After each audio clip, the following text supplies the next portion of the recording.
Hi folks, welcome back. Thank you for watching. Wait for my new favourite video effect. Please do hit subscribe if you haven't done so yet. That would be brilliant. It really does help me to grow this channel when you do that. Yeah, that was really cheesy, wasn't it? Anyway, today guys, this is probably going to be the last video in my speaker swap series for some time at least. And I thought a good way to end this series would be to compare 3 of the best, most talked about, respected Alnico guitar speakers from Celestion. So my mate Flat Eric over here is looking after the Celestion Alnico Blue, the Celestion Alnico Cream, and the Celestion Alnico Gold. So today I'm going to put all 3 of these speakers into this lovely Dr Z DB4, which I seem to have acquired over here. Now this is a brilliant sounding amp and I absolutely love it. Stock, it has the Celestion Gold in it, but I wanted to just swap these speakers around to see how they behave in this amplifier. Now one thing to bear in mind today is that the Celestion Blue has a much lower power rating than the other 2 speakers, and the Dr Z is a 36 watt amplifier. The Celestion Blue is only a 15 watt speaker. So today I'm going to run it in half power mode, which is 18 watts. I'm not going to use any pedals and I'm going to keep this demo really short. I'm just going to plug straight into the amp, get a sort of cleanish AC30 thing going on, get it to the edge of breakup and add a bit more bass in, and then add even more bass in and get it really cooking. But I'm not going to absolutely crank the amp because we're already going to be running to the limits of what the Blue can actually handle. So I'm going to keep it a little bit subdued, but you'll get the idea. So how do these speakers compare then? Let's find out.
Really interesting, right?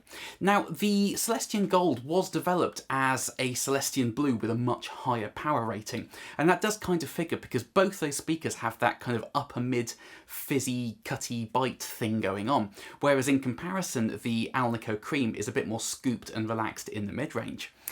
Now, at lower gain levels, the Blue, to me, did actually sound much beefier than the Gold. And that's because, as I said at the beginning of the video, it has a much lower power rating, so it was working much harder than the Gold was. But as we started to bump the gain up, when we got to that last little clip there where I was getting a lot of breakup going on, the Blue was kind of imploding. It has that really spitty distortion in the upper mids, and that's not from the amp because it's not there in the other two speakers. That is that speaker getting absolutely smashed to the limit of what it's able to handle. So I'm glad I didn't turn the amp up anymore because I probably would have torn the thing apart.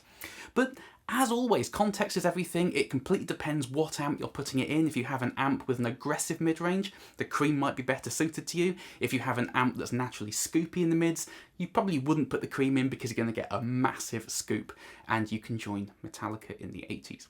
So thank you ever so much for watching, guys. Please do comment underneath and let me know which speaker was your favourite and why in this amp. I do love reading your comments and talking very nerdy guitar things with you. And yeah, thanks guys. I will see you next time. Bye-bye.